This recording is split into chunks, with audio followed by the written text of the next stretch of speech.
अस्सलाम वालेकुम जी। जेठ ते हाड़ गर्मियां दे बादशाह महीनिਆਂ ਦੇ ਵਿੱਚ ਆ ਗਿਆ ਜੇ ਫਲਾਂ ਦਾ ਬਾਦਸ਼ਾਹ ਅੰਬ ਤੇ ਅੰਬ ਹੀ ਜੇ। ਅੰਬ ਦੀ ਕੋਈ ਨਹੀਂ ਰੀਸ।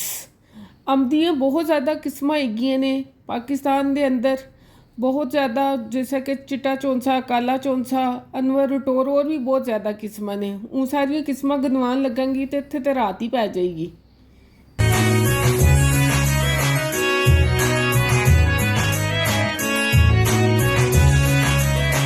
गर्मियां दे विच अंब के अलावा और भी बहुत ज़्यादा फ्रूट आते हैं, जिस तरह कि सेब, गरमा, लीची, आलू बुखारा, इस तरह के सारे फ्रूट तुसी देखोगे इत्थे बहुत पाकिस्तान विच माशाअल्लाह फ्रूट का ढेर लग्या है, जिंदे विच अनार भी आ गया जे, चेरी भी आ गई, बहुत ज़्यादा फ्रूट है माशाअल्लाह पाकिस्तान के अंदर। बस थोड़ा जितना फ़र्क है वे कि पिछले साल की निस्बत इस दफ़ा रेट डबल ने। जड़ा फ्रूट है ना वो पहुँच तो बाहर हो गया है, एक आम आदमी फ्रूट नहीं लै सकदा।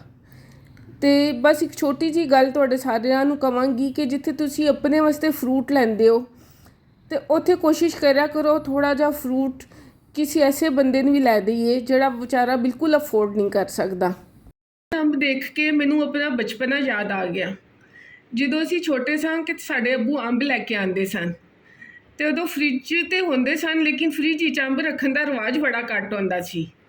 ਅੰਮੀ ਕੀ ਕਰਦੇ ਸਨ, ਇੱਕ ਵੱਡਾ ਦੇਚਕਾ ਲੈਂਦੇ ਸਨ, ਉਹਦੇ 'ਚ ਪਾਣੀ ਪਾਉਂਦੇ ਸਨ, ਅੰਬ ਪਾ ਕੇ ਤੇ ਉੱਤੇ ਬਰਫ਼ ਪਾ ਦਿੰਦੇ ਸਨ, ਘੰਟੇ 2 ਘੰਟੇ ਇਸੇ ਰੱਖ ਦਿੰਦੇ ਸਨ ਤੇ ਅੰਬ ਉਸ ਤਰ੍ਹਾਂ ਠੰਡਾ ਹੋ ਜਾਂਦਾ ਸੀ। ਫਿਰ ਕੀ ਕਰਦੇ ਸੀ, ਜਦੋਂ ਅੰਬ ਠੰਡਾ ਹੋ ਜਾਂਦਾ ਸੀ ਤੇ ਸਭ ਦੇਚਕੇ ਦੇ ਆਲੇ ਦੁਆਲੇ ਸਾਰੇ ਬੱਚੇ ਬੈਠ ਜਾਂਦੇ ਸਾਂ ਤੇ ਅੰਬ ਖਾਂਦੇ ਸਾਂ। ਫਿਰ ਅਸੀਂ ਸਾਰੇ ਸ਼ਰਤਾਂ ਲਾਉਂਦੇ ਸਾਂ, ਦੇਖਦੇ ਹਾਂ ਜੀ ਕਿਤਨੇ ਅੰਬ ਖਾਂਦੇ ਹਾਂ। ਅੰਬ ਖਾਂਦੇ ਸਾਂ, ਹੱਥ ਮੂੰਹ ਲਿਬੜ ਜਾਂਦੇ ਸਨ, लेकिन माँ उठन नहीं सी देंदी अंब खान तो बाद। नहीं, ਜਦੋਂ तक तुसी कच्ची लस्सी नहीं पीओगे ਤੁਹਾਨੂੰ उठन नहीं देना, क्योंकि ਜਿਹੜੀ अंब ਦੀ तसीर है ना वो गर्म होंदी है। तो ਉਹਨਾਂ ਦਾ कहना ਹੁੰਦਾ ਸੀ नहीं तुसी अंब खाए ने तो कच्ची लस्सी पी के ही उठना, उस तो बगैर उठन ही नहीं देंदे सन।